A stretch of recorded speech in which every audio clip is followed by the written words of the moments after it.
Master Passive Income Audio presents Successfully Unemployed.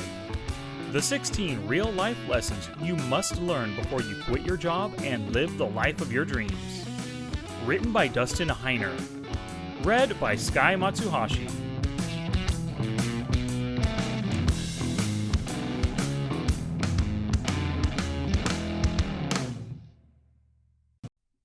Chapter 1. First and Foremost. Dwight D. Eisenhower once said, "The older I get, the more wisdom I find in the ancient rule of taking first things first, a process which often reduces the most complex human problem to a manageable proportion." Wantrepreneurs dream about quitting their job. Entrepreneurs actually do it.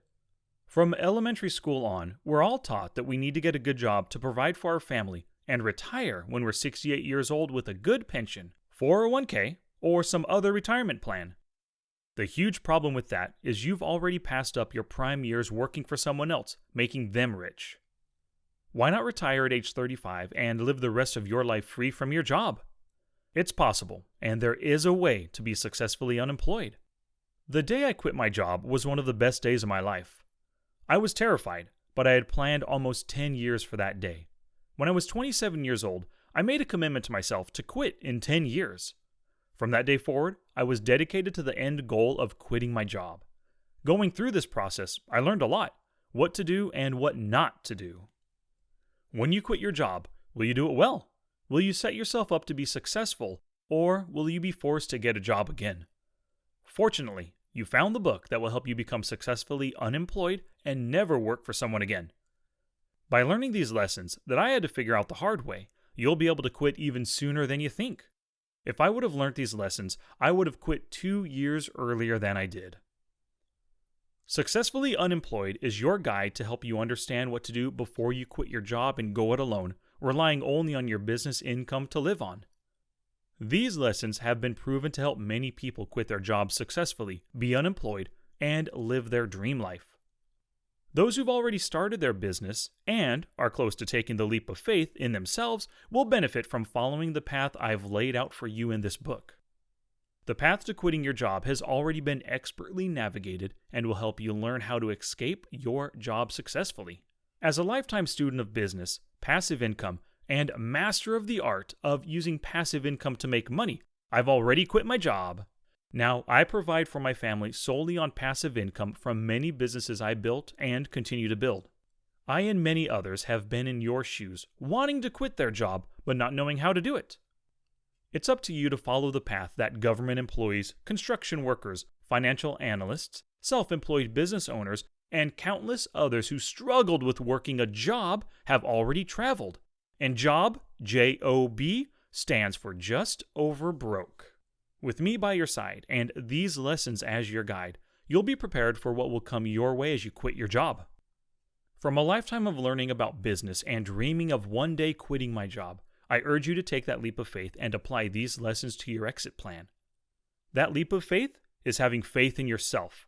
You can and will be successful in your new life without a job holding you back from what life has in store for you. This book will help you to make more money from your business and be set up to live the life of your dreams. I'll walk you step by step through the thought process and show you how to change from fearing a life without a job to being excited to quit your current job. You'll learn that there is a right way to quit your job and how you can do it for yourself. I promise that if you learn and implement these lessons into your plan, you'll be equipped to be successfully unemployed. Don't be the person who misses out on opportunities in life because you're stuck in the same dead-end job. Be the kind of person other people marvel at, saying, "I don't know how they do it, but they're living the life of their dreams." Be the kind of person who sees opportunities in life and takes action immediately. The lessons contained in this book have been proven to produce long-lasting results.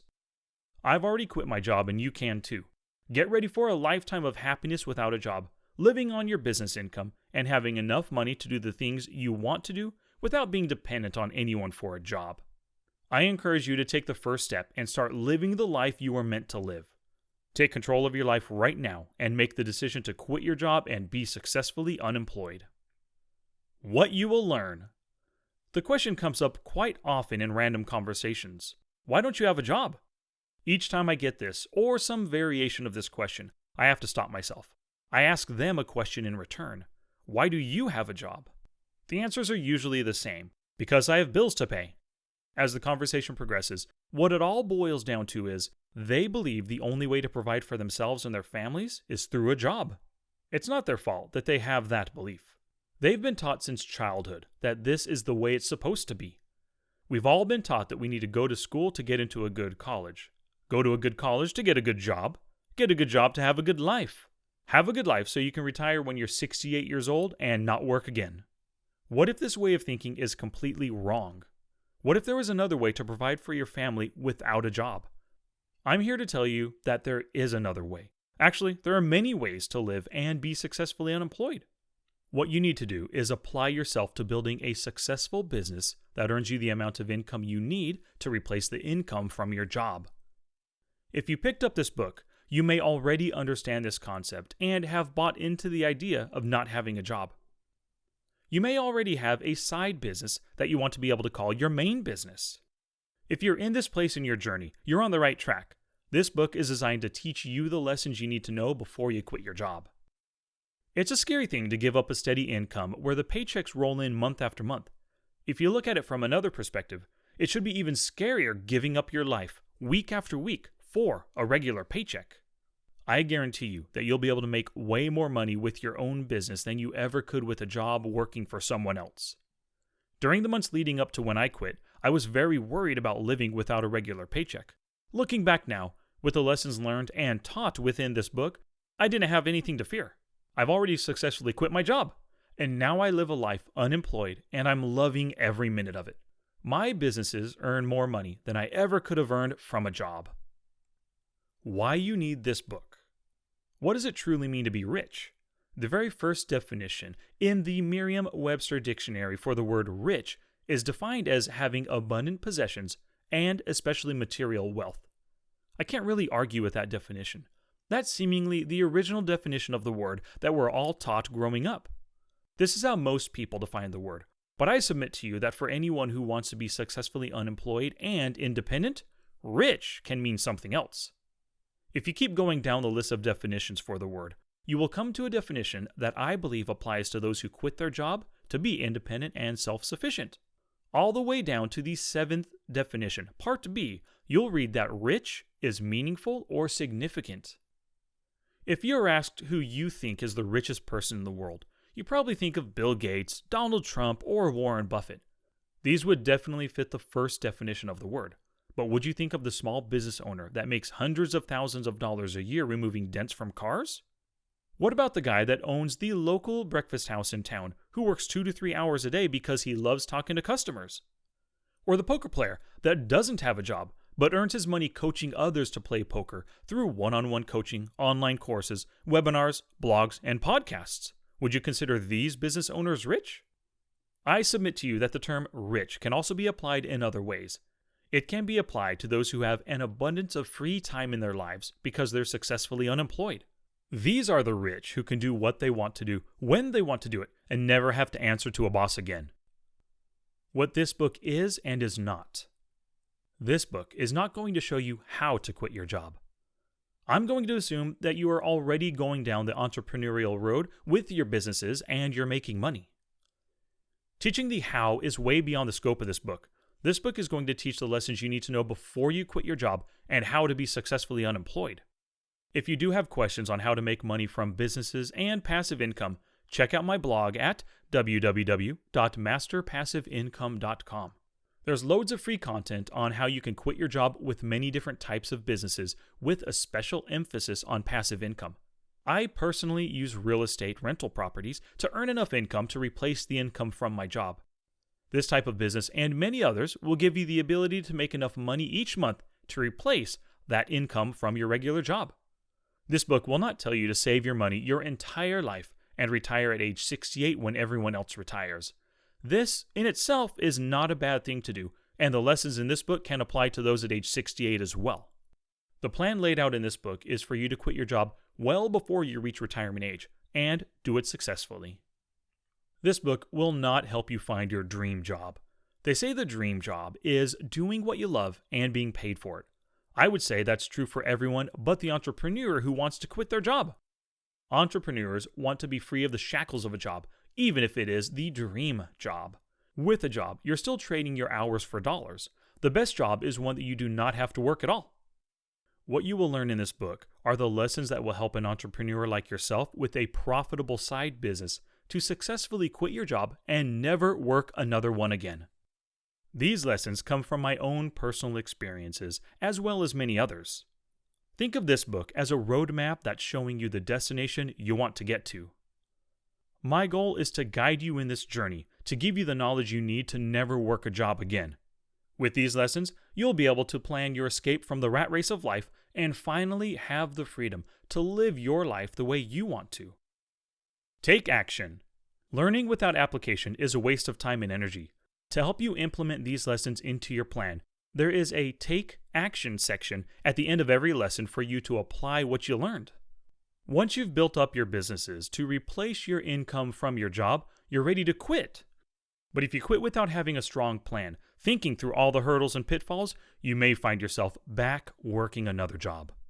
This isn't necessarily failure, just a detour.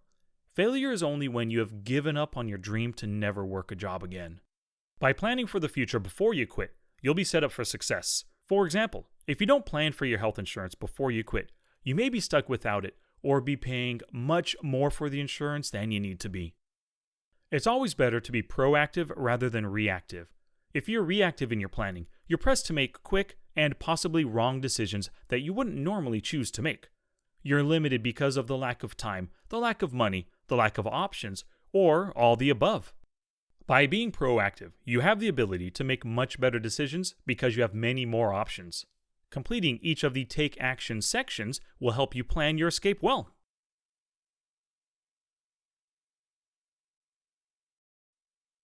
Chapter 2: My Story and How I Became Successfully Unemployed. Dennis Waitley said, "The winners in life think constantly in terms of I can, I will, and I am. Losers, on the other hand, concentrate their waking thoughts on what they should have or would have done, or what they can't do." The walk down the familiar hallway felt longer than I remembered. As each footstep hit the ground, I got closer and closer to my boss's office. The doorway of his office looked small from where I was, but it was getting larger and larger as I got closer. As I walked through the hall of the office where I had worked for 9 years, I knew this was the day. The closer I got, the more I realized that all the rumors were true. Once I arrived at my boss's office, his secretary, a lovely lady, motioned for me to sit down on one of the uncomfortable chairs he had outside his office. "Have a seat and he'll be with you in just a few minutes," she said to me in a soft and reserved manner. Her face was sad and consoling. It was as if I were a lamb being led to the slaughter while she could do nothing to help, but was reserved to just stand there and watch. Sitting outside of my boss's office, I knew what was about to happen. Minute after minute went by, and all I could do was wait. After about 5 minutes, I heard voices coming from his office as he and another one of my coworkers neared the door for them to exit. The door opened to my coworker exiting the office with a manila envelope in her hands. This was one of many that were on my boss's desk that he was giving to about 10 employees. I knew that one of those envelopes were for me. It was 4:30 p.m. on a Friday afternoon. The rumors, signs, hushed conversations, and a meeting with my boss all pointed to one thing. I was being laid off. Little did my boss know I was ready. I had been preparing for something like this for years. I heard the saying a long time ago. It's not if you lose your job, but when you lose your job. As a young college student hearing this, I was obviously concerned about my future. All my life, my schooling had taught me to work hard for someone else. I learned how to be an employee and make someone else money. At the young age of 13, like most boys my age, I loved to be active. Playing sports, riding bikes, camping, fishing, and all the other things most boys love to do. Little did I know that I had a drive in me that others didn't have. I had the drive to be independent and self-reliant. Self-motivation was never a problem for me, and neither was the ability to buck the system. All my life, I found myself questioning all the rules I was given. I had always been that kid who questioned and acted against the rules.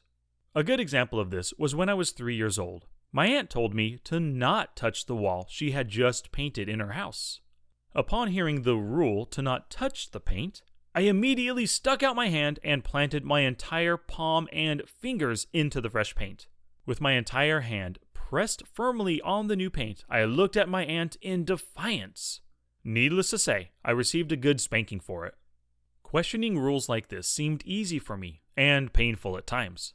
I found myself innately questioning why things were the way they were. At a young age, I questioned why I needed to work for someone else to make a living. I desired to know how to make money on my own without working for someone else. This desire probably came because I was told that to earn a living, I needed to go to school and get a good job. It was my ability to look past the rules to see how I can bend, if not break them. Don't get me wrong, I'm not saying break the laws. Breaking the law is a crime and should not be done. I am talking about those rules that others impose on you because they impose them on themselves. There is one rule that I am very glad I broke many years ago. The rule is go to school, go to college, get a job, save money, buy a home, get out of debt, invest in the stock market, work until the government-designated retirement age of 68 to retire, then live on your savings and hope it doesn't run out. This rule seemed ridiculous to me as a young adult. Why wait until 68 to retire? Why do I need to work for someone else my entire life, making them money while I work my life away? I decided to break this rule because I did not want to wait 50 years to not have a job. My rationale was that someone needed to be the business owner, but why did it have to be someone else? If someone had to be the business owner, why couldn't it be me? How I successfully quit my job. The adrenaline pumped through my veins. Looking at the flickering neon Coca-Cola sign in the retail business I started 6 months prior, I envisioned my not-so-distant future ahead of me. A future where I would never have to work for anyone ever again. I had just gotten back from an on-site visit to Youngstown, Ohio, where I had recently put in an offer for an investment home for $17,000 cash. Okay, Dustin, the property is yours. Dave, my seasoned realtor, informed me over the phone from Ohio. Even though I was living in California, I saw the potential of real estate in other areas of the country and bought another rental property there. My goal was not to flip houses, but to own and rent them. Terrific. Thanks, Dave. Please give the keys to my property manager so she can get the place rented. I replied with a little anxiety in my voice. It took a lot of convincing for my wife to agree to spend our life savings on an investment property 3,000 miles away. My sales pitch to her was that we would earn passive income in monthly cash flow by renting the house to tenants we would never meet. Since this was the first investment property we had ever bought, it was quite the nerve-wracking experience, filled with uncertainty and doubt. The following questions came to my mind. Did I do the right thing with our life savings? Was this the right house to buy for an investment? Was this the right area to invest in? What if the house caught fire and burnt down? What would we do if we get horrible tenants?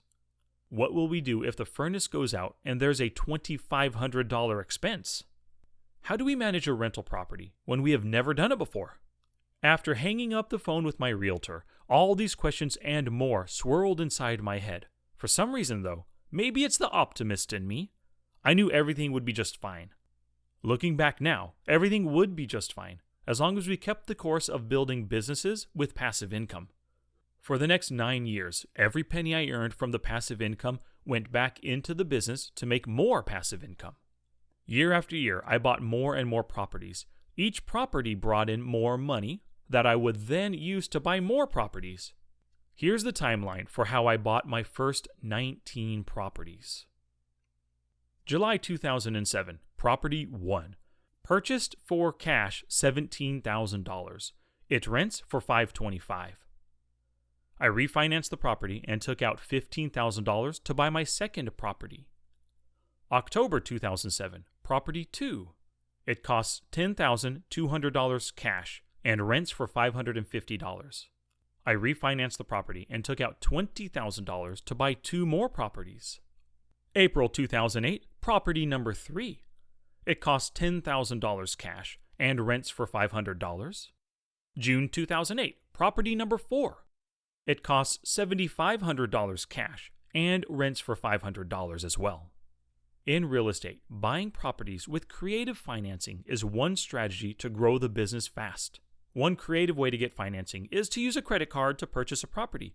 You may say to me, that is crazy risky. Sure, it would be crazy if you were getting a 21% interest rate on the loan.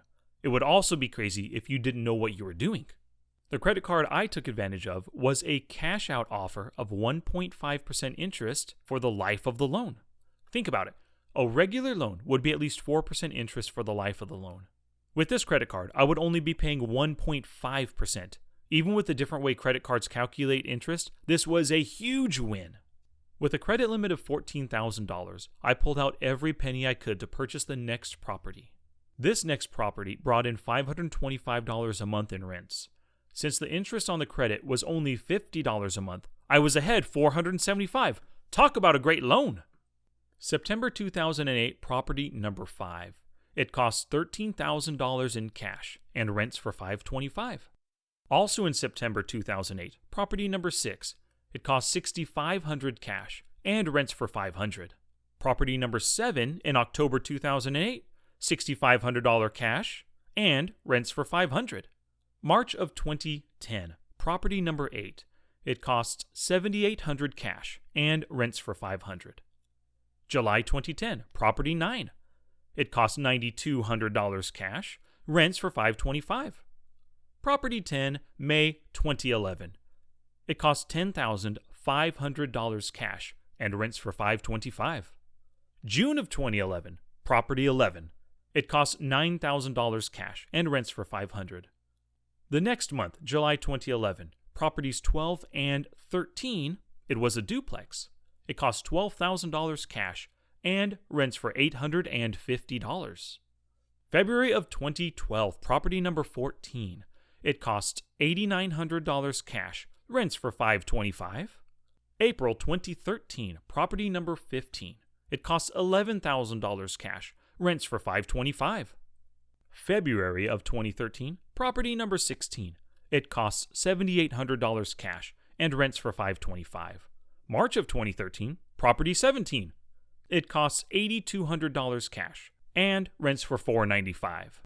December 2013, property number 18. It costs $8,900 cash and rents for $525. And property 19 in November of 2015. It costs $9,000 cash and rents for $495.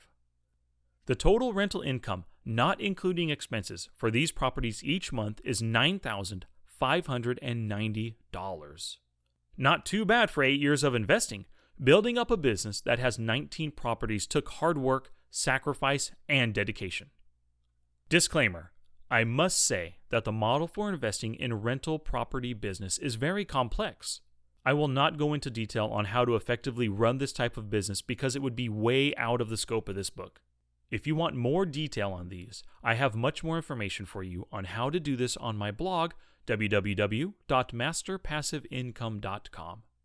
There, you'll find blog posts, online courses, books, and other resources on how you can quit your job with these passive income ideas. Since 2015, I have continued to build my rental business to even more properties and passive income in the form of monthly cash flow.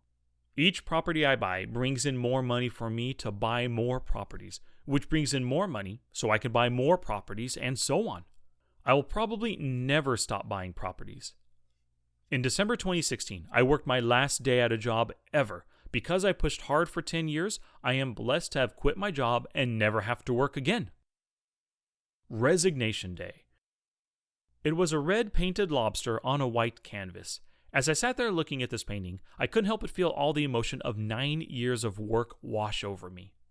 As simple as it was, this piece of art always stirred something in me that made me strive every day to build my business so I could quit my job. Going through the images, pictures, and paintings on my cubicle wall, my eyes found this painting again, and I had to pause for a moment. It caused a flood of memories and emotions to come over me. After a moment of reflection, I got choked up thinking this would be the first day of the rest of my life. Because of that painting, I set in motion all those years ago a plan to never have to work a job again. Even though I landed a great job in another county department, after I was laid off from my original job with that horrible boss, I still wanted out. Reaching for that hand and foot painted picture of a red lobster to take it off the wall, marked the culmination of 9.5 years of hard work and dedication. This piece of artwork had been hanging on the wall of my cubicle at my job since my oldest daughter painted it when she was only 1 year old. Obviously, she had help from a volunteer in her Sunday school class at church, but it was made by her. One upside-down foot made the body, 2 hands made the claws, and red paint made up the lobster. At first glance, I couldn't tell what it was, but my imagination took over, and now I see that beautiful lobster painted by my daughter with her tiny hands and feet. The reason why I desired to quit my job was to be with my wife and children more and work less. The picture my first child painted was the inspiration and motivation to keep pushing, keep building, and never stop my plan to quit my job with passive income. This was the day I officially resigned from my job working as a systems and procedures analyst for the county government. It was a great job. If I had no ambition to be on my own, this was the perfect job. Earned over $70,000 per year. Worked 4 days a week at 10 hours a day, with 3 days off every week. Received 90% of my pay as pension when I retired. Earned 11.5 hours of vacation time every 2 weeks. Was able to do 40 hours of work in only 10 hours. Enjoyable coworkers to work with, for the most part. Even with all these benefits, I desired more for my life. My desire was to get paid for the value that I brought, not the hours that I worked. I personally hate trading dollars for hours. That is, getting paid an hourly wage for 1 hour of work. If I did not work, I did not get paid. This day, my resignation day, was the start of the rest of my life. Being only 37 when I quit my job, I still had half of my life to live outside of having a job. For me, working until I was 68 years old was an absolute loss for me. That would be another 31 years of working for someone else rather than myself. Again, a loss. The walk to my car after work on December 15th, 2016 was the best walk I ever took. As I left my job for the final time, with all my family pictures, including that red lobster, and personal items in tow, I couldn't help but think that I was very blessed. That was the first day of the rest of my life. Now I can do whatever I want, whenever I want, and never answer to a boss again. You know, on that beautiful rainy walk to my car, I couldn't help but think how all this was possible. Looking back over the past 9.5 years of my life, building my passive income businesses, it was all worth it. All the sacrifices, hard times, ups and downs of the passive income business life was absolutely worth it. I am proof that this passive income thing really works. At age 37, I quit my job and will never work a job again. And this is all thanks to passive income and the businesses I have created. This day was the first day of the rest of my life. Life after a job equals amazing! Now, far removed from my job, I am living the life I could only have dreamed about. I am truly living the dream. Not working a job, earning money each month from my businesses, going on 6-week trips to Japan, snow skiing 3 or 4 days a week, deer hunting for weeks on end, working 3 hours a month on my rental business, making thousands each month from my online businesses, and doing whatever I want to do. The first thing I did after I quit my job was go on a 6-week vacation to Japan with my family. The 6 of us, with my father, traveled all over the country sightseeing everything there was to be seen. We ate the best sushi, enjoyed Tokyo Disneyland and Disney Sea, ate the best Kobe beef in Kobe, Japan, did CrossFit in Tokyo, stayed in the best places, all while still making money from my businesses. Each business makes money without me doing any work of my own, and I only work when I want to. Some people asked, why would you spend such a long time in Japan? 6 weeks is a long time. My reply to them is, because I can. I don't have a job to get back to. My businesses run themselves. What little work I need to do, I can do with my laptop and a Wi-Fi connection and a cup of green tea. The second thing I did was move my family from California to Arizona to be closer to my wife's side of the family. I didn't need to find a job. I didn't need a job. I could actually live anywhere in the world I desired. I'm not anchored down to a physical location because of a job. Again, my computer and Wi-Fi are all that I need to run my business. Next, I took my family on mini vacations around California. Carmel by the Sea, Monterey Bay Aquarium, South Lake Tahoe, Pismo Beach, Yosemite. They were all amazing trips that we thoroughly enjoyed. The last thing I did was nothing. Absolutely nothing at all. Why? Because I could. Life without a job is a dream when you're prepared and are successfully unemployed because you planned your escape from your job well in advance.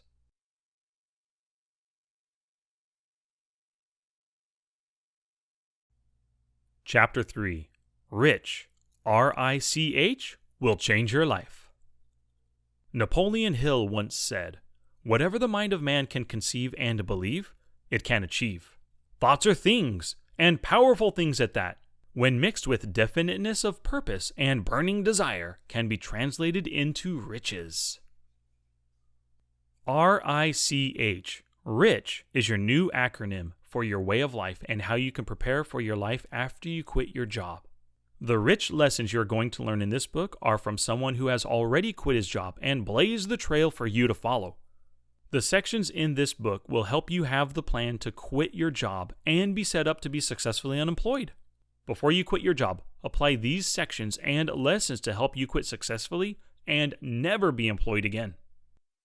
The R in Rich stands for realization of self-worth. You are worth more than the paycheck you receive every 2 weeks. The value that you bring to your business is worth much more than any amount of money you can make per hour. All you need to do is realize that when your employer is paying you for your hour, he is really paying you to do something that will make him more money. Why not employ yourself and make 100% of the money off the time you spend working? Why shouldn't it be you who profits from your hard work and life spent building something? I'm telling you that there is no reason why you couldn't be the business owner, the investor, or the entrepreneur who makes money from your time spent doing work on your own business. It's time for you to realize you are worth more than your hourly wage. The I in Rich stands for independent attitude. Your independence is invaluable. Think of your independence as freedom. Would you not pay all the money you had for your freedom? Slaves have been around for thousands of years and did not start in America. Just about every slave desired their freedom. They would dream of the ability to work hard every day to buy their freedom. Think about that for a minute. Buy your freedom. In today's world, we have all been lulled to sleep in our lives. We have been taught from a very young age that we all must go to school, then go to college, then get a good job, and then work until retirement. This is no longer slavery where someone forces you to work, but is a sort of self-inflicted slavery. Slavery to the job you work day in and day out. This is nowhere near as horrible as actual slavery. It does, however, have the same outcome. You work for someone else so they can profit from your time and life. It's time to challenge that way of thinking, time to have an independent attitude, and time to work hard to gain your freedom. The letter C in Rich stands for capital growth. To live a life free from a job, you need to be successfully unemployed. The income that you receive from your businesses must replace the income from your job. So, you need to properly prepare for the time your paycheck stops coming in. Sustaining, growing, and multiplying your income is the key to this section of your planning. Without having 40 hours of your life taken up each week by a job, you can spend those 40 hours making more money for you and your family by growing your capital. And the H in Rich is for hacking your future. There are many benefits that come with your job. Honestly, you don't need them. They're nice to have, but you do not need them. By being successfully unemployed, you'll plan your way around these benefits to having a job. Your new businesses will match these benefits and surpass them. Your future must be hacked because the system is made for you to work a job. By successfully hacking your future, you'll be ready for all that life will throw at you. You'll see things coming way in advance and be prepared for them, or even laugh at them. Being rich is no longer just for those who were idolized on the 80s TV show Lifestyles of the Rich and Famous. You know, those lavish lifestyles with million-dollar yachts, ridiculously huge mansions, and private planes. Yes, these aren't bad in and of themselves, but the new definition of rich is all about the ability to design your life how you want it. If you want the yacht, mansion, and private plane, it's up to you to build a business that will accommodate that lifestyle. Being rich is about lifestyle design and living your life without a job the way you want to live. With this new thinking of what rich can be for you, these lessons will help you to have a different perspective about your future without a job.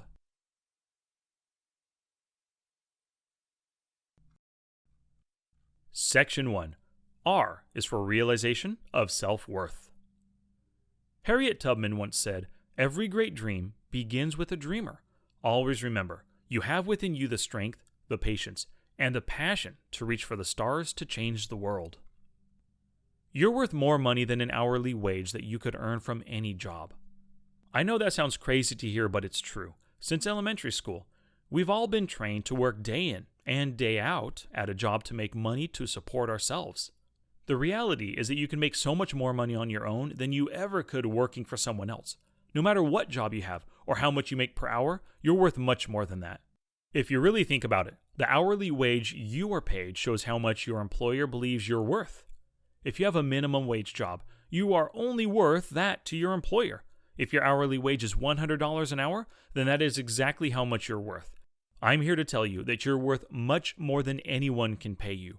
What you're being paid is not a true reflection of what you're worth. Your time should not be valued in dollars and cents. What you're worth is the value that you bring to anything that you do and whatever you apply yourself to. When you accept an hourly wage, you're agreeing with your employer on how much your time and talents are worth. Let's look at this in a different way. You're worth what you bring to the table, so to speak. If you're paid for the value you bring, you'd be making money from what you produce with your time. This is drastically different than being paid in the form of an hourly wage.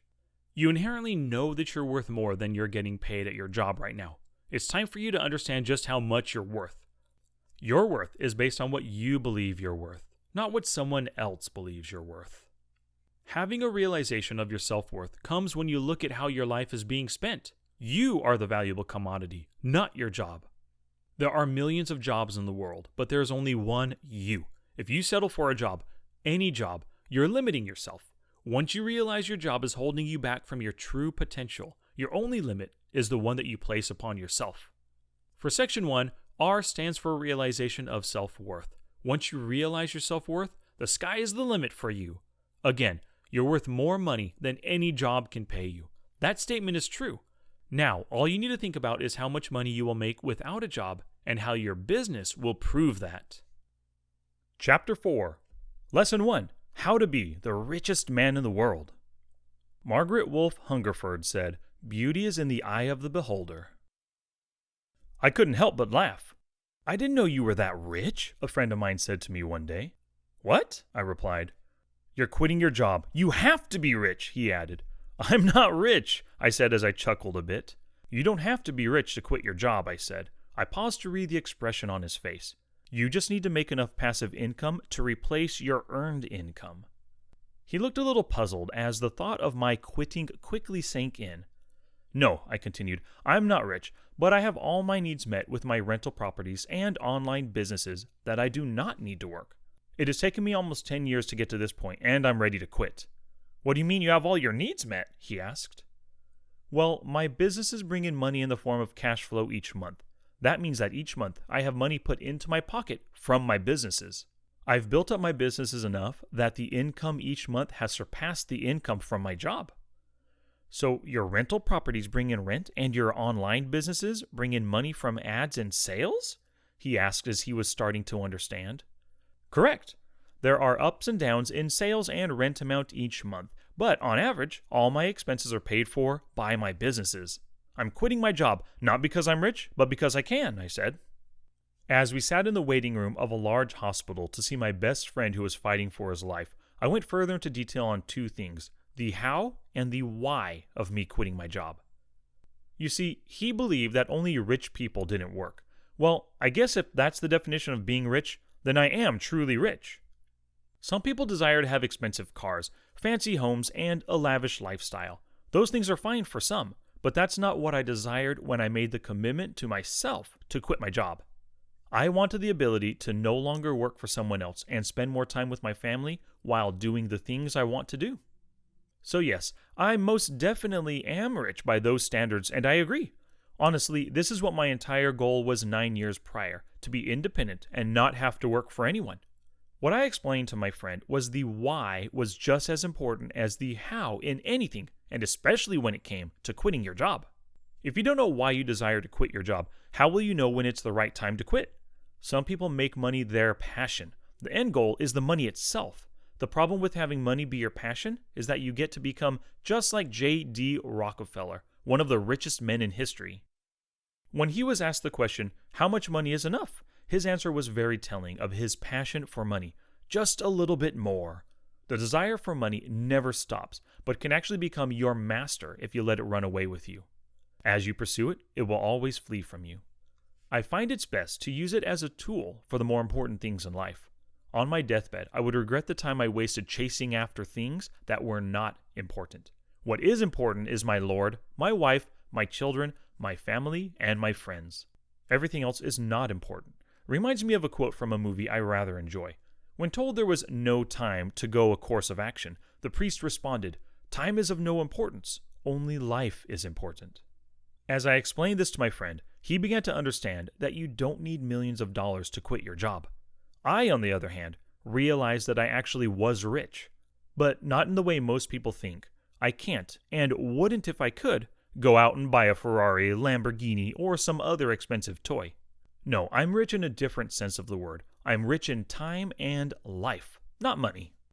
Life is the most expensive thing you can spend. Your time, which equates to your life, is much more valuable than money. Even though I have enough money to never work a job again, I actually have the rest of my life to live my own way. Yes, being able to quit your job and doing the things you want to do will make you feel like you are the richest person in the world. For some, this may not be enough. Since beauty's in the eye of the beholder, the only perspective that matters is mine, not someone else's perspective or opinion. The day I quit my job, I was the richest person in the world. Do you want to be rich?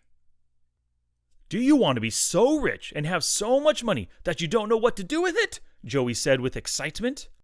He was the instructor of the free 1-hour real estate investment class / sales pitch I was attending.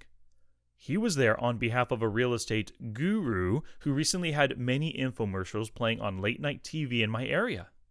Do you want to be so rich that you can travel the world the rest of your life? Or can buy a luxury car? Or even buy a vacation home in Hawaii? He continued. The excitement in the room from the attendees was almost palpable. No, I answered to myself, not sure why I was answering his question this way, but found myself really contemplating the question. As I listened to the entire real estate course from the instructor, all I could think about was being able to quit my job and never work for someone again. My answer to his question again was no. Crazy as it sounds, I really only wanted independence from everyone. The thought that I could work for myself, make my own schedule, have unlimited income, and actually make money rather than earn money got me passionate about real estate and passive income. All those things the instructor mentioned would be nice, but I wanted freedom. Financial, physical, and emotional freedom from what comes with having a job. A job that tied me down and kept me from living the life I wanted to live, whatever that life looked like.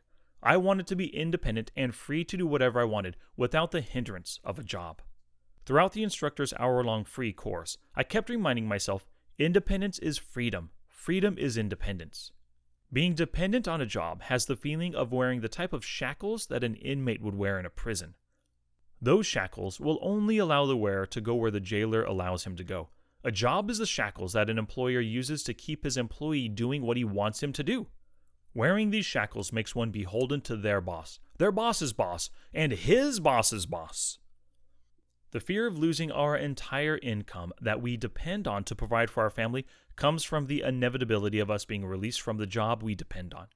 While the instructor gave little tidbits of information about how to be rich, it seemed as though I was the only one who was not jumping out of my seat by what the instructor was saying.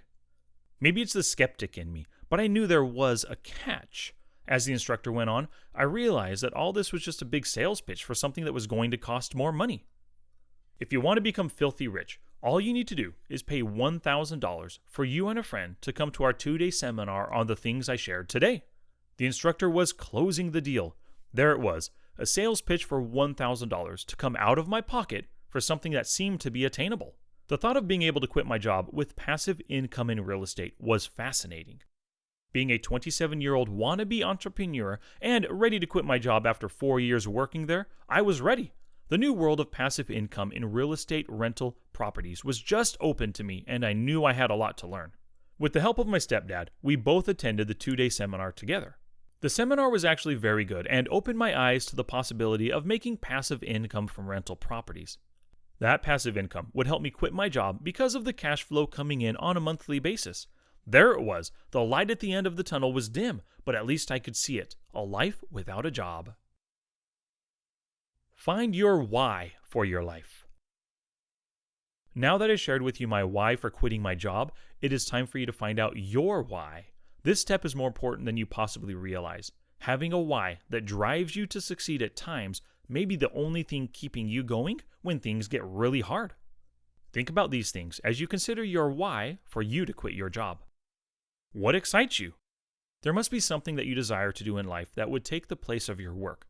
Something that you can't stop thinking about or even keeps you up at night. If your desire is to be a full-time lead guitarist for a band, nothing could stop you from practicing, playing with friends, learning new songs, and finding a band to play with. Your why could even be something that possibly keeps you up at night. Maybe it's being a professional golfer. All your time and thoughts go to how to improve your game, finding new ways to put spin on the ball, or even practicing your putting at night while you watch TV. Think of the things that excite you and write them down. Narrow the list to one, or at most two, and spend a few days thinking about each. Having more than one is not an issue, but not having one at all is an issue. What are your strengths? Each of us has different strengths and weaknesses. Focus on your strengths and how they can help you get to your goal. Another way to think of it would be, what are you good at? The answer to this question should be applied to the first question. Your strengths should coincide with what gets you excited. You were created with a unique set of abilities and talents that work with your desires. As you focus on your strengths, the things you're excited about will become more pronounced and prominent. For example, my strengths are managing many things at one time. Real estate investing has many moving parts, and having the ability to manage everything well is a must.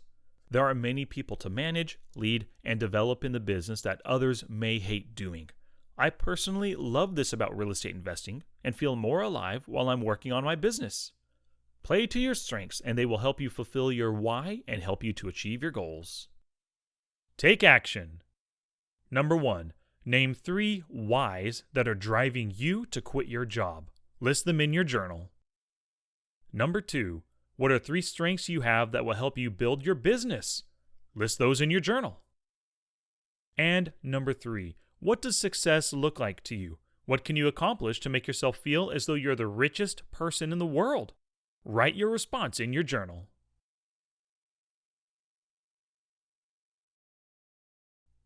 Chapter 5, Lesson 2, Learn how to be an entrepreneur. Tory Burch once said, "Being an entrepreneur isn't just a job title, and it isn't just about starting a company. It's a state of mind.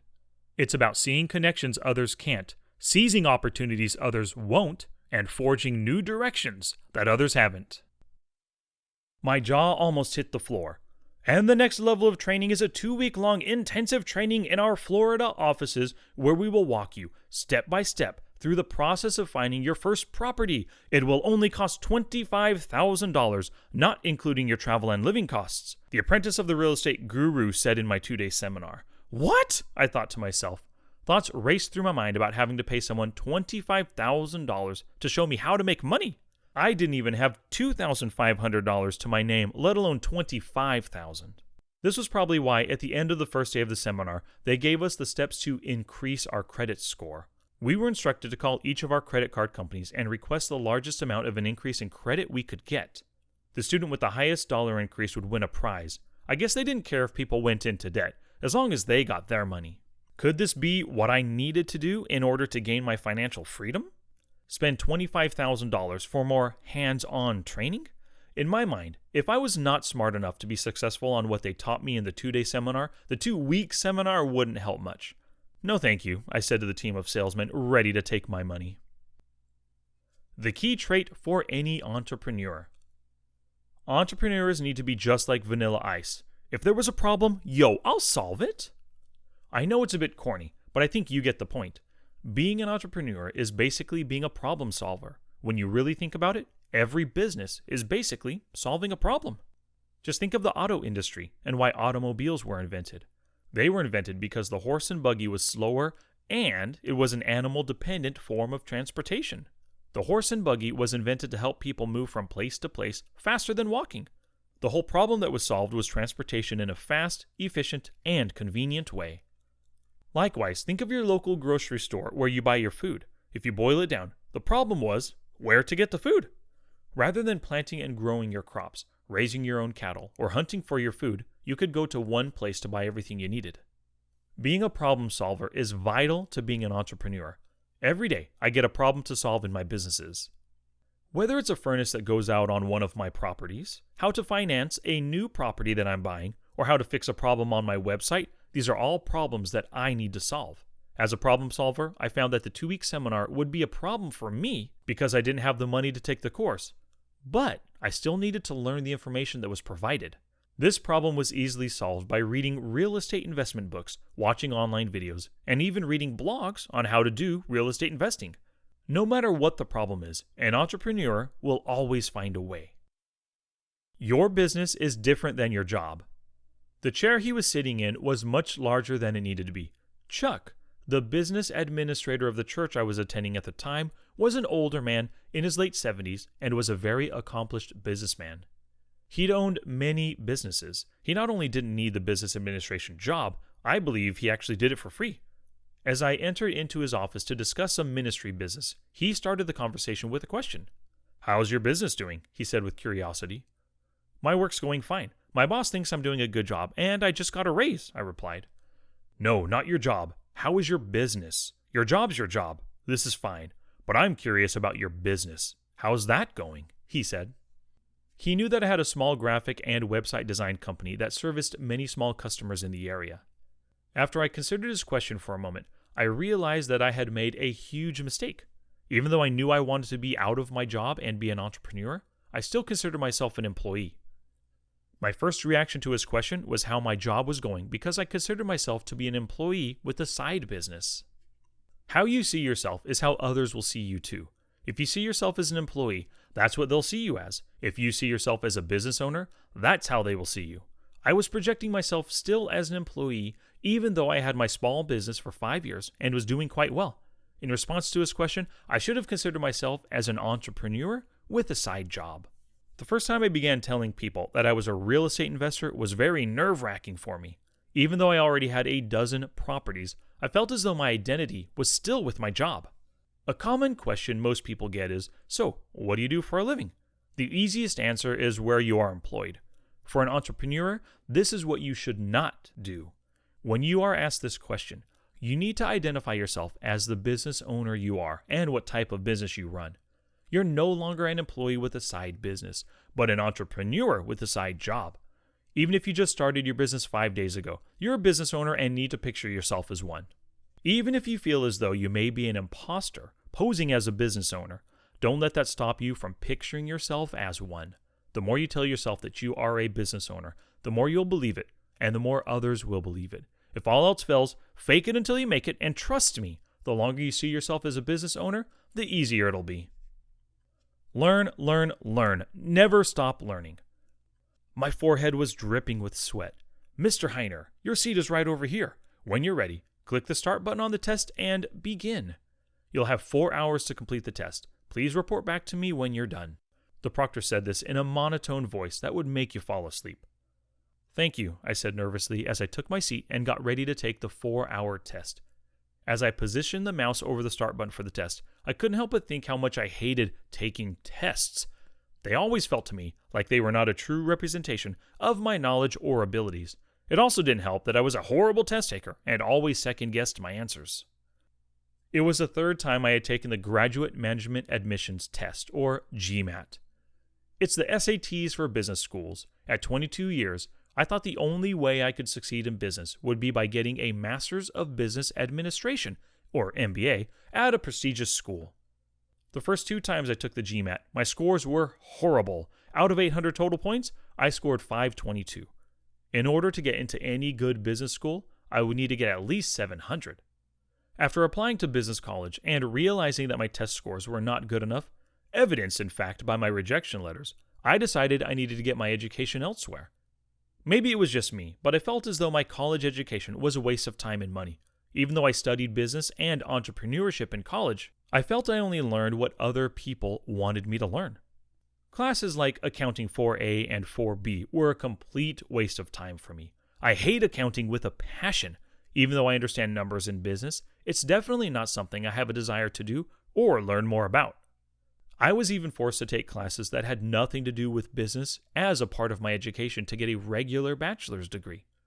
For some people, these classes are fine to take, but for me, it was a huge waste of time and money. After all my education, I've realized that I only want to learn what I want to learn, not what someone else tells me to learn. Being an entrepreneur, I play to my strengths and pay other people to do the things either I am not good at or I do not want to do. Since I hate accounting, I pay my accountant to do all that work for me. I also hate property management and dealing with tenants, so I pay my property manager to do the work for me. I also hate designing covers for my books and formatting the pages, so I pay a designer to do that work for me. There is, however, something that entrepreneurs just can't outsource or get around. That one thing is learning. As much as I never want to go to school again, I know that I will always need to learn new things that will help my business succeed. Just because I never want to go to school again doesn't mean that I never want to learn anything again. In fact, it's just the opposite.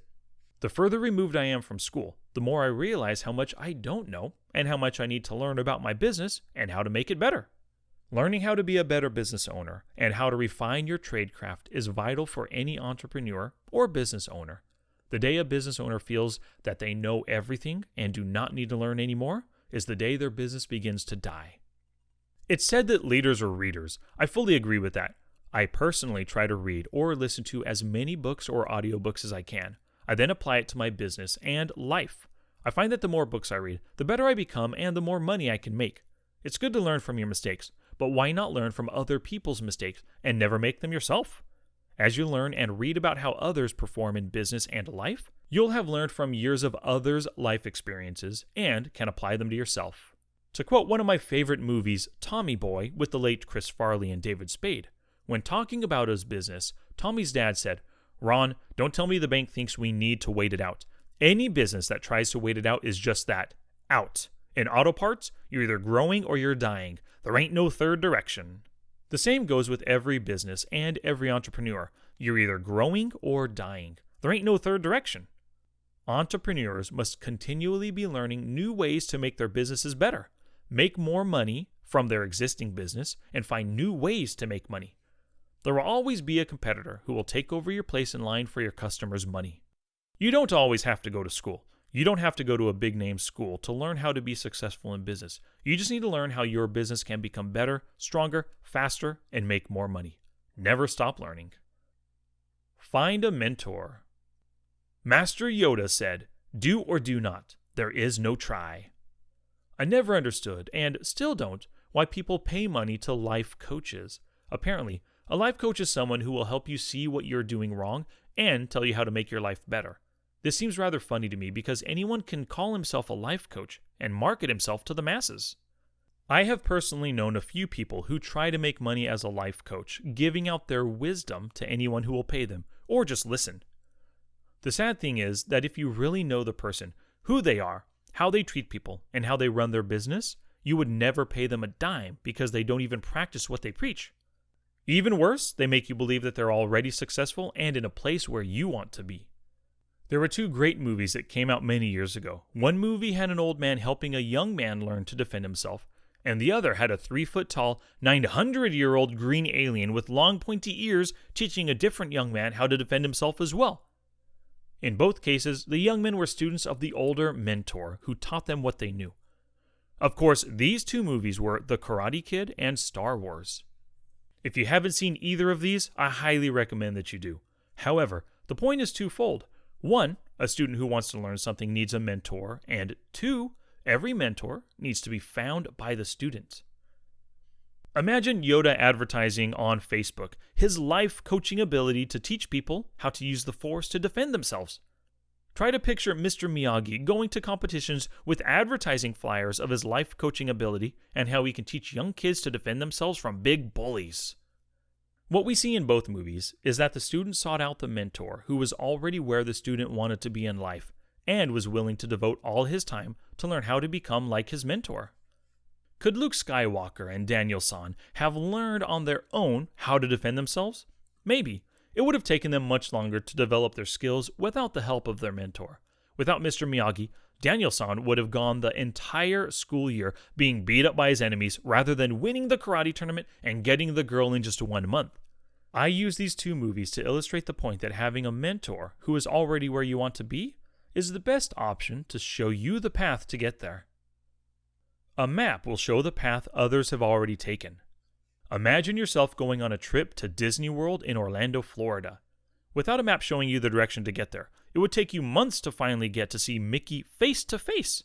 With a map, one that shows you the shortest route, places you can stop along the way, and even possible dangers that may come in your path to the Magic Kingdom, you will get there in the most efficient manner and the shortest time possible.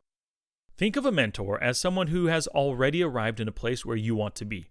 They already took the path, they know where to go, what to avoid, and they have made a map for you to get there. The mentor will also guide you along the way if you get tripped up, have questions, or just need encouragement to keep going. No matter who your mentor is, he or she should be in the place that you want to be.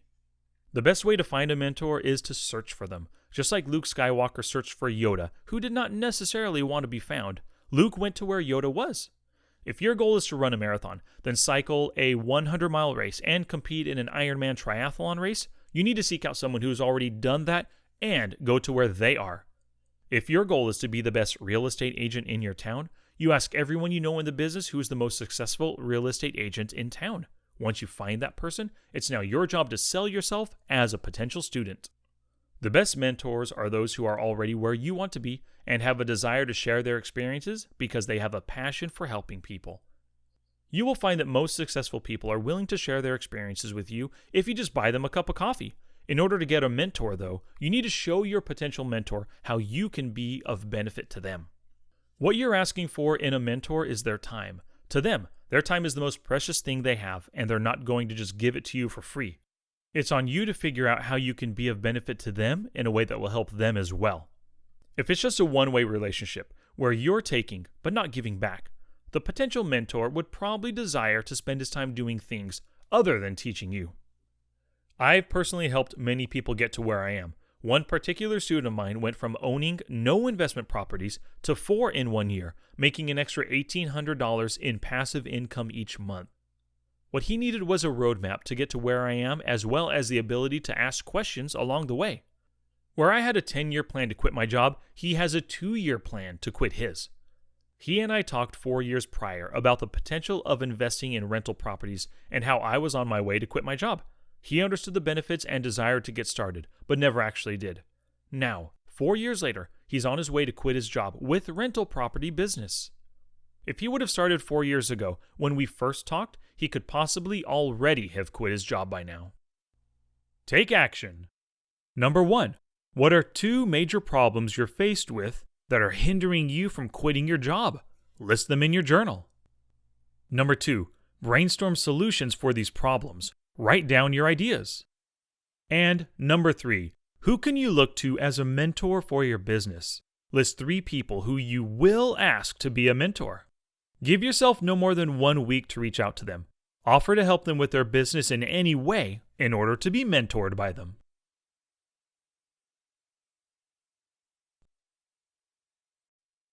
Chapter 6, Lesson 3, The Drive of an Entrepreneur. Kevin O'Leary once said, "I actually think being an entrepreneur is a state of mind. If you're going to be an entrepreneur, my thesis is that you have to sacrifice everything for some period in your life to be successful, refocused, and unbalanced in every way. Once you achieve success, you're free to do whatever you like."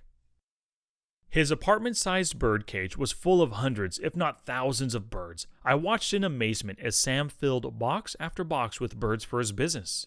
It was 3:30 a.m., and he was plucking the birds out of the air, effortlessly placing them into boxes to be sold in the next couple hours. He looked as though he was focused, intent, purposeful, and having the time of his life. Even though it was 3:30 in the morning, Sam was alive. Just a few years before, Sam quit his good-paying job to live his life the way he wanted. He didn't want to be tied down to a 40 or more hour a week job. Because of Sam's businesses and passive income, he only works 1 day a week. At 2:30 a.m., he wakes up on a Friday morning to take his weekly trip to Los Angeles from Fresno, selling birds to big box stores, little stores, and even swap meet vendors. On the day of the week he works hard. The 10-hour round trip from Fresno to Los Angeles is a ride he takes with joy as he sells his birds along this stretch of California Highway 5. Before he started his business selling birds, Sam worked for UPS as a truck loader and then driver. The problem for Sam was that he felt boxed in and confined, and his desire was to be free to do whatever he wanted, whenever he wanted. One day after 8 years of employment at UPS, he called it quits. It wasn't a rash decision, but a calculated one. A year prior to working at UPS, he saw the opportunity to build a business selling birds. 9 years later, he had a $50,000 a year business selling birds and no longer needed to work his job at UPS. Today, he still sells his birds all over California and has branched out to many other businesses, real estate rental properties, book writing, buying and selling cars, etc. Sam is a dyed-in-the-wool entrepreneur. No matter what life throws at Sam, he will always find a way around it, over it, under it, or even through it. Being able to adapt and change to his situation in life, he will never work a job again. Even if his bird business fails, his rental properties burn down, and his investments are destroyed, he will find a way to make money without a job. What it takes to quit your job. So what does it take to be able to live a life never working a job again? What separates Sam from the rest of those who are relegated to work day in and day out for someone else waiting for retirement? The answer is easier than it might seem. It's not a rich inheritance, winning the lottery, or marrying into money, although those can really help. No, the answer is one word: drive. Those who've already quit their job, like Sam, have the drive to push themselves to new heights, new limits, and new destinations. Without having his drive, Sam would have given up many times when his business was struggling. Sam could have given up with any of these setbacks. A bird virus almost wiped out his entire inventory of birds. The government passed a law that no animals could be sold at swap meets. His largest customer, PetSmart, left him for a competitor. His supplier did not have the inventory needed to satisfy his customers for months. Even though these huge problems could have stopped Sam, he continued pushing, continued growing, and continued his businesses. The business application of having drive can be summed up quite succinctly: entrepreneurship. An entrepreneur is someone who takes risks, goes out on their own, and pushes through everything that stands in their way of being who they want to be and doing what they want to do. They start companies, build businesses, and create money from nothing. Being an entrepreneur, your business begins and ends with you. There's no boss, shareholder, or person dictating to you what you can or cannot do. You're the boss. You're in control. Ultimately, you're responsible if the business is a success or failure. Real entrepreneurs push through all things that get in their way and make their business successful. Your businesses will have both good and bad times. What will set you apart from others who never make it is your ability to keep going, no matter what may get in the way of your success. That's how you will be able to quit your job and live the life you want. Be determined to succeed. The second best time. Here's an old Chinese proverb.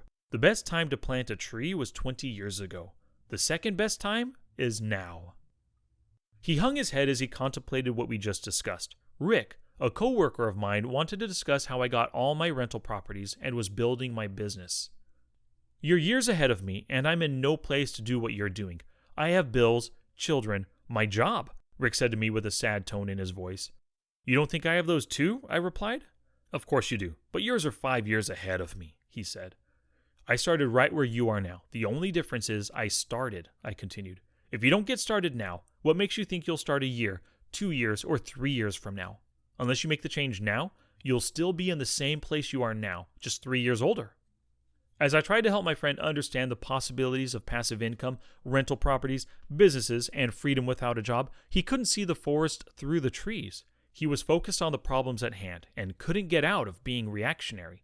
What he needed was to become proactive, not reactive to the situations in his life. It took me 9 years to build my businesses up enough to replace my income from my job. This 9 years is not a magical timeline or formula, but it's how long it took me to quit my job. Going from no business to a business that you can live on will most likely not come overnight. There's no get-rich-quick scheme that will get you there. Just hard work, perseverance, and dedication to the goal. Whatever was holding you back from starting down the path to quit your job, don't let that stop you anymore. No matter where you are in life, make a commitment to yourself. Commit to pursuing a life without a job by building passive income and businesses that will help you become free. To be successful in business, you don't need to be creative. You don't need to be wealthy. You don't even need a college education. What you do need to do is to become an entrepreneur. Take action. What obstacles are holding you back from starting, growing, or developing your entrepreneurial business right now? List them in your journal. Like Sam, how can you overcome these obstacles with the drive of an entrepreneur and be successful? Brainstorm in your journal. To become an entrepreneur, you need to think like one. Imagine all your obstacles as problems to be solved. Tackle these obstacles, knowing that you will be successful. Write down what your life will be like once you've overcome these obstacles and are successfully unemployed. Now visualize yourself victorious over these obstacles and apply your drive to blast through them. Chapter 7, Lesson 4, Working on or in your business. Nolan Bushnell once said, "The critical ingredient is getting off your butt and doing something. It's as simple as that." A lot of people have ideas, but there are few who decide to do something about them now. Not tomorrow, not next week, but today. The true entrepreneur is a doer, not a dreamer. The grin on his face was ear to ear, shaking hands as people walked in the door, laughing with a retired Army veteran, conversing with the local elderly ladies who had breakfast at 10 a.m. every Wednesday, and hustling back and forth between all his guests. He was in his element. Tony, a retired dishwasher, is now the owner of 2 local breakfast houses where he can be found daily greeting all his guests who are dining in his restaurant. "Hey Tony, how many hours did you work today?" I asked him one day. 3 hours. Woke up at 8 a.m., had breakfast with my amazing wife, hung out with the kids, got into the restaurant around 10:30 a.m., then left around 1:30 p.m., then went home and took a nap. Oh, and I had lunch with some friends in the middle there for an hour, so technically 2 hours, he replied with a childish grin. We were sitting in his favorite booth. This is the perfect spot in the corner of the restaurant where he can see everything going on from this one location. Like a catcher on a baseball field, from this one position, Tony could see everything going on in the entire place. With his back to the wall, he could see if something is amiss and would be right on top of it. "Amazing. Is this every day for you?" I asked. "Oh no, that's not usual. I usually work only 1 hour," he said jokingly. This is why I've affectionately named him Chief Crazy Talk. He loves to laugh and have a good time, but when it comes to his business and getting work done, he's a hard worker. "Seriously though," he continued, "I don't work any more than I have to. I work hard at not working hard." "What do you mean by that?" I asked. "I don't want to work in my business. That's why I have a general manager, assistant managers, senior servers, cooks, bussers, and other employees who work in the business. I spend my time the way I want to spend it," he replied. "Wouldn't you make more money if you didn't have a general manager and did her job?" I asked. "Sure I would. I would make a lot more money. I pay her very well. I pay all my assistant managers well. But then I would have to do her job, and I don't want to. My time is better spent building the business, finding new customers, figuring out marketing, planning for the future, etc. My time is more valuable when I work on the business, not in the business," Tony said as our lunch arrived. We began to eat some catfish and chips, and I asked him to explain a bit more on his philosophy of not working in your business, but instead working on your business. Think about it. Washing dishes is a fine thing to do, and it's a job that needs to be done, but I can pay someone else to do it. Same thing goes with serving, bussing tables, or even managing the store. I can pay someone else to do that. What I can't do is pay someone to see the things I see or grow the business like I want it to be grown. Also, building the business is what I like to do. I don't mind washing dishes at all, but I only have so much time to give to my business, and it's best spent building the business, he explained. 2 hours a day? I said jokingly. Exactly, Chief Crazy Talk said with a grin. I only work when I want to and do what I want to do. If I don't want to do it, I pay someone else to do it, he said. What if you don't have the money to pay someone else to do the work because the business is lacking in sales, in income, or some other way to pay your employees? I asked. If I can't afford to hire someone for a job that needs to get done, I find a way to make enough money to pay for that person. If I can't afford a dishwasher right now, all I need to do is focus my time on increasing my total sales by $20 per hour. I hire someone for one of 2 reasons, to make me money or to make my life easier. That's it. If they don't fulfill one of those functions, they're a waste of money to me. If I work on my business and increase sales by $20 an hour, that pays for all the expenses of my new dishwasher I'll hire, he said. So you focus all your time and effort to work on your business rather than in it, focusing on building the business rather than washing dishes, I said as we were heading out the door. Tony nodded in agreement and smiled. As we were finishing up our lunch at his bustling restaurant, he said one final thing to me. It's hard work to not have to work hard. It's something that you must put effort into. It doesn't come easy. Those who must control everything and everyone in their lives will not make it far in business. You need to let others take the load off your shoulders so you can build your business by working on your business, not in it. Your business needs to grow. Being a business owner while having a job, you may be asking yourself, should I hire someone to do the work for me? This question is one every business owner must ask themselves at some point. In reality, the answer depends on if you want to be working on your business or in your business, and if you want to grow your business or not. Depending what type of business you're starting, it may be wise to hire out certain aspects to others. For instance, a real estate rental business would be an easy business to hire people, especially when the properties are in another state. If you managed your rental properties yourself, you'd make more money on each property per month because you're saving the money you would normally pay to a property manager. The issue is you are doing the work that you can pay someone else to do.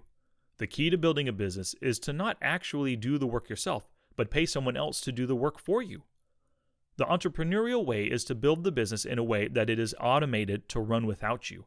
When you hire employees, even though you're not working on your business, it's still working for you, making you money. Your responsibility as a business owner is to work on the business, not in the business. The difference between those two ideas is dramatic in its effect on your life. The reason why I got into investing in real estate was to not have a job, but be personally independent. I got tired and fed up with doing tasks needed to make the organization run. If I worked an hour, I got paid an hourly wage for that hour. Instead, I wanted to get paid for the value that I bring, not the hours that I put in. Being an entrepreneur allows me to do just that. Working in your business. Many of us have had numerous jobs in our lives, be it hourly, salary, or commission-based jobs. It doesn't matter how you get paid. You're getting paid for the hours you put in or the work that you do. If you do not go to work, service your customers, or do the job, you don't get paid. Your job is completely dependent on you doing the work. Being an entrepreneur is all about getting paid for the value that you bring, not the hours that you work. When you build a business, you have the opportunity to make your income truly passive by developing a strong business with a great team. The reason why your income is passive is that you still make money if you do nothing. The team members that you put on your team are the ones that work in your business to make you money. With a business, you're no longer an employee. Gone are the days when you clock in to work, get your 2 mandatory 15-minute breaks, your 30-minute lunch, and then clock out and go home. That's what employees do. You are now the employer. It's your responsibility to make sure that your employees are the ones that make the business run.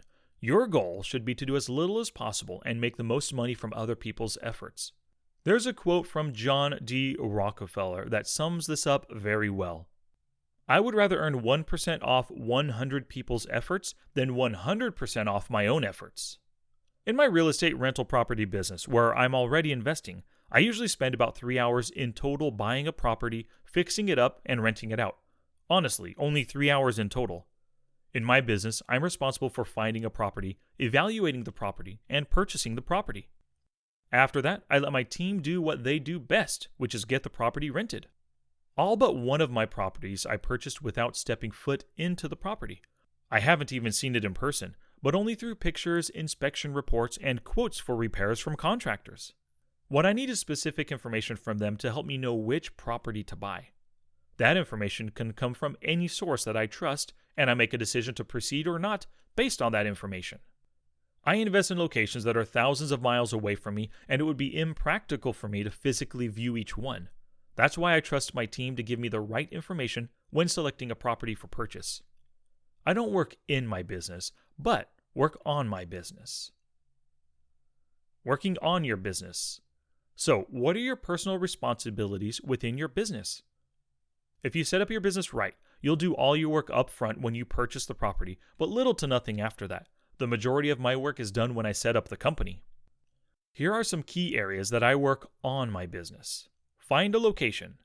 I personally like to invest out of my area, far away from where I live. The reason why is because I find a greater return for my money invested in areas outside of California. For example, I bought and rehabbed a property for $23,000 and currently get $500 per month in rent from it. Personally visit the area. Since I invest all over the country, I fly into the area to make sure that it's a place I want to invest in. The goal for the trip is to meet and interview potential team members and drive the location to get a sense of the area and if it's a place I'd like to invest in. I also look at any properties that are currently listed for sale. This isn't necessarily to buy one that I look at, but it's more so I can see the quality and type of construction in the area. Assemble my team. After I get back from the area, I contact the team members I want to work with and place them on my team. I always keep a list of other team members I interviewed and did not select in case I need them in the future. Acquire a property. The first property you buy in an area is always the most time-consuming because you're still developing your business and don't have all the pieces in place yet. You need to get the contractors, the property manager, realtor, inspectors, etc. Get them all in place so they can do their part. Put my team to work getting the property rented. After you know how each of your team members work, you're able to work more efficiently and acquire properties much faster because you know how to best utilize each team member. Working on your business is to do all the things that make your business grow. Fixing a plumbing leak in one of your rental properties is not working on your business. That's something that you can pay an hourly employee to do. If you pay a handyman $75 to fix a plumbing leak that you can do yourself, you've saved yourself 2.5 hours of work. It's your responsibility as the business owner to use your time in a way to make your business grow. You could spend your time finding another property that will make you even more money than the $75 you paid a plumber. For example, if it takes me 2.5 hours to fix a plumbing leak, I would save approximately $75 for my time. Right now, it may seem like saving $75 for 2.5 hours of your life would be good if you're currently making $15 an hour. Your hourly rate would actually be $30 an hour since you're making $75 by spending 2.5 hours of your life like you would in a normal job. 75 divided by 2.5 equals $30 an hour. But what about the opportunity cost of that 2.5 hours? Opportunity cost is the cost of an alternative that must be foregone in order to pursue a certain action. If you spent 2.5 hours buying another rental property that may make you $3,600 in 1 year, then the $75 you saved doing your own plumbing could cost you $3,600 because you missed out on a property. Working on your business instead of spending the 2.5 hours buying one rental property will bring you almost an unlimited hourly rate. Think about it. You buy a rental property that takes you almost 5 hours to purchase. If you got paid a specific dollar amount for the work you put in, that would be your hourly wage. What's fantastic about passive income investing in real estate is that you continually get paid for the same 5 hours of work you put in until you sell the property. Only after you sell the property would you be able to calculate your hourly wage because your pay goes on and on. Here's a quick example of how long it takes me to acquire a new property for rent. Step 1. Locate and identify the potential investment property. 0 hours. I have realtors working all the time finding me properties to evaluate and possibly purchase. They get paid when I buy a property, so it's up to them to work hard to find me a property to buy. Step 2. Evaluate the list of potential properties. This takes 1 to 2 hours. I have the contractor and property manager go through the property to find all the issues with the property and estimate repair costs. After I have assessed the total cost to rehab the property, I deduct the total from the asking price. Step 3. Analyze the numbers. This takes about 1 hour. It's important to make sure that the property is worth pursuing. I want to check the cash flow of the property to make sure it's a good investment. Step 4. Have my realtor present the offer to the seller. This takes 0 hours. It takes no time at all because the realtor does all the work. Step 5. Sign the contract. This takes 10 minutes. The realtor emails me the contract. I print out the contract, sign on the appropriate locations in the contract, and send the scanned image back to the realtor. Step 6. Open escrow. This takes 0 hours. Once again, no time taken because the realtor and title company do all the work. Step 7. Property inspections. This takes 10 minutes. My property manager will schedule all the inspections I feel are necessary. The inspectors then send me the report via email when they're finished. Reviewing the inspections goes very quickly. With experience, it will be quick and easy to spot potential problems with the property. Step 8 is to close escrow. This takes only 30 minutes. I work with the title company to transfer the funds needed for the purchase of the property.